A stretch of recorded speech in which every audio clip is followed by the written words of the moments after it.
Hello दोस्तों, कैसे हैं आप सब। चलिए बढ़ते हैं कहानी के 11वें एपिसोड की तरफ। ईरानी बादशाह और संदाल की राजकुमारी की कहानी, एपिसोड 11। ये कहकर मलिका अपने महल की ओर चल दी। बद्र भी अपने घोड़े पर उसके पीछे बाएं बाजू से चलने लगा। रास्ते में नागरिकों की हल्के स्वर में की जाने वाली बातचीत बद्र के कानों में पड़ने लगी। लोग कह रहे थे, देखो कैसा सुंदर सजीला जवान इस रानी ने चुना है।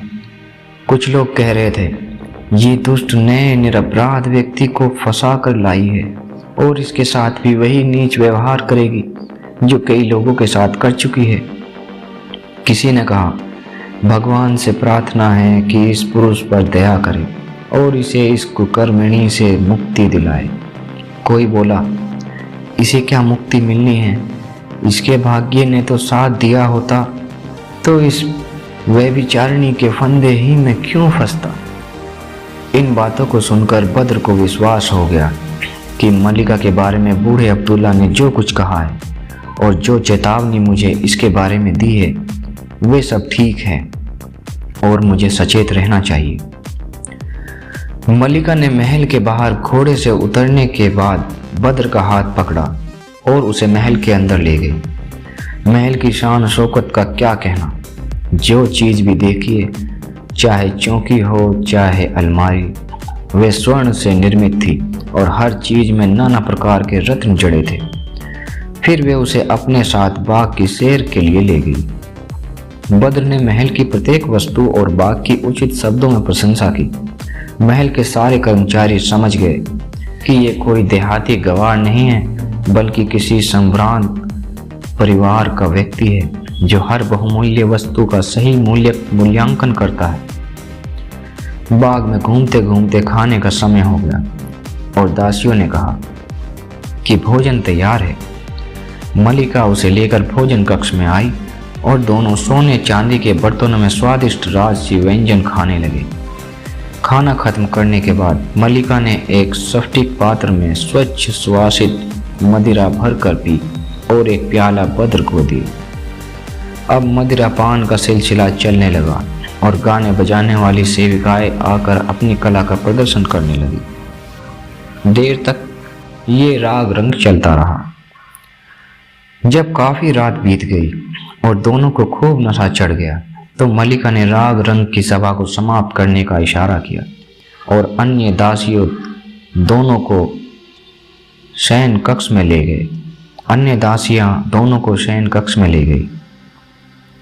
दोनों ने कैली क्रीड़ा की और सो गए। दूसरे दिन सुबह उठकर स्नान करने के बाद दोनों ने नए वस्त्र पहने और दिन का भोजन किया।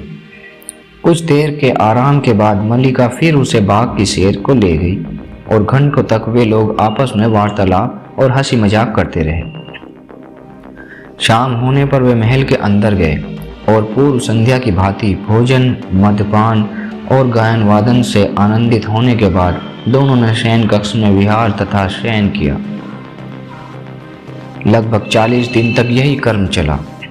मलिका ने बद्र के साथ का पूरा आनंद उठाया, किंतु अब उसका रवैया बदलने लगा था। बद्र ने यह परिवर्तन लक्ष्य किया और सचेत हो गया कि कहीं उसके साथ कोई शरारत ना की जाए। एक दिन आधी रात को वह शैया से उठ गई। वह समझ रही थी कि बद्र सोया हुआ है, किंतु वह जाग रहा था, सिर्फ सोने का बहाना किया था। वह अध खुली आंखों से मलिका के कार्यकलाप को देखने लगा। मलिका ने एक संदूक खोला और उसमें से एक प्याला निकाला जिसमें पीली मिट्टी भरी हुई थी। फिर वह विशाल शयन कक्ष के एक कोने में गई और वहां जाकर कुछ मंत्र पढ़ने लगी, जिससे कुछ क्षणों में वहां एक जल कुंड पैदा हो गया। ये लीला देखकर बद्र भयभीत हुआ और बिस्तर पर पड़ा पड़ा कांपने लगा, लेकिन अपनी जगह से नहीं हिला। मलिका ने उस कुंड से एक पात्र का जल भरा और दूसरे पात्र में थोड़ा मैदा लेकर उस जल से उसे सानने लगी। वे मैदा सानते सानते कोई मंत्र भी पढ़ रही थी। फिर उसने एक अलमारी से कई डिबिया और खाना पकाने के बर्तन निकाले। डिबियों में से कुछ खास मसाले और दवाएं निकालकर उसने सने हुए मैदे में मिलाया और एक कुलचा तैयार किया। फिर कोयले सुलगाकर तवे पर कुलचे को सेंका और बाद में उसे सीधे कोयले पर सेंका। कुलचा सिक जाने पर उसने अलमारी में सामान रखा और मंत्र पढ़कर जल कुंड को गायब कर दिया। कुलचे को सावधानी से रखने के बाद वे बद्र के पास में लेटकर सो गई। बद्र ने यह सब देखकर समझ लिया कि इस सारी क्रिया में कोई गहरा रहस्य है। उसने सोचा कि मुझे यहाँ रहते 40 दिन हो गए हैं और अब मलिका कोई नया गुल खिलाना चाहती है और इस मामले को अब्दुल्ला से कहना चाहिए। सुबह नहा धोकर जब उसने नए कपड़े पहने तो उसने मलिका से कहा, आपने मुझ पर इन दिनों ऐसी कृपा की और ऐसे आराम से रखा कि मैं भोग विलास में अपने बूढ़े चाचा को बिल्कुल भूल गया। वे बेचारे मेरी याद करके दुखी होते होंगे और मेरी लापरवाही पर कुढ़ते होंगे। आप 2-3 घंटे की अनुमति दें तो मैं उन्हें देख आऊं। दोपहर के भोजन के समय तक वापस आ जाऊंगा। बस दोनों को एक दूसरे की कुशल क्षेम पूछनी है। मलिका को उसकी ओर से कोई शंका न थी। उसने अनुमति दे दी। साथ ही एक बढ़िया मुश्किल घोड़ा मंगवाकर और 2-1 गुलामों को उसके साथ के लिए देकर उसे अब्दुल्ला की दुकान की तरफ रवाना कर दिया।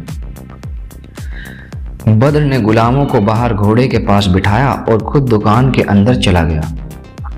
अब्दुल्ला उसे देखकर खुश हुआ और पूछने लगा कि मलिका के साथ कैसी गुजर रही है। बद्र ने कहा कि अभी तक तो उसने मुझे बड़े आराम और अपनत्व के साथ रखा है, किंतु कल रात जो कुछ मैंने देखा उससे मेरे मन में संदेह हो रहा है। फिर उसने विस्तार पूर्वक रात की घटनाओं का वर्णन किया और कहा, अभी तक तो तुम्हारी बातें मैंने सिर्फ मामूली तौर पर याद रखी थी, किंतु इस रहस्यमय व्यापार से मुझे बड़ी घबराहट हुई है और मैं तुम्हारे पास आ गया। अब मुझे बताओ कि वे क्या करना चाहती है और उसकी दुष्टता से मैं कैसे बच सकता हूँ, क्योंकि मुझे संदेह है कि वे मुझे हानि पहुंचाना चाहती है। अब्दुल्ला ने हंसकर कहा, अब वे तुम्हें भी जानवर बनाने की तैयारी कर रही है। यह तुमने बहुत अच्छा किया कि फौरन मेरे पास चले आए। अब तुम किसी प्रकार का भय ना करो और जो उपाय मैं बताऊं वे करो। फिर उसने एक संदूक से 2 कुलचे मैदे के निकाले और बद्र को देकर बोला, ये अपने पास रखो। वे अपने बनाए हुए कुलचे को खाने के लिए तुम्हें देगी। तुम शौक से उसे ले लेना, किंतु उसे खाने के बजाय उसकी निगाह बचाकर उसे अपनी एक आस्तीन में रख लेना और दूसरी आस्तीन से निकाल कर मेरा दिया एक कुलचा खाने लगना। वह समझेगी कि तुम उसका दिया कुलचा खा रहे हो। फिर वे तुम्हें कहेगी कि अमुक पशु बन जाओ। तुम उसका कुलचा ना खाने के कारण अपने शरीर ही में रहोगे। वे आश्चर्य करेगी, किंतु तुम उसके शब्दों या कार्यों पर प्रकट कुछ ध्यान ना देना। फिर होशियारी से उसका बनाया हुआ कुलचा उसे ये कहकर खिला देना कि ये अब्दुल्ला ने तुम्हारे लिए भेजा है।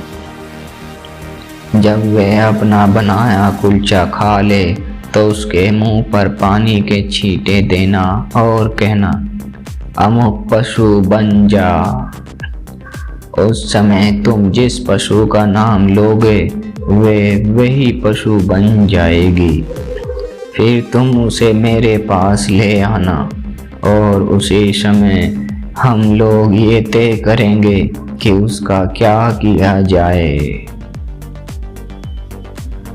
दोस्तों, आगे की कहानी आपको कल मिलेगी। कहानी बहुत दिलचस्प होती जा रही है, इसलिए कहीं जाइएगा नहीं। कल आपको नया एपिसोड मिलेगा। तब तक के लिए बने रहिए हमारे इस चैनल के साथ और चैनल को सब्सक्राइब करना ना भूलें। Thank you.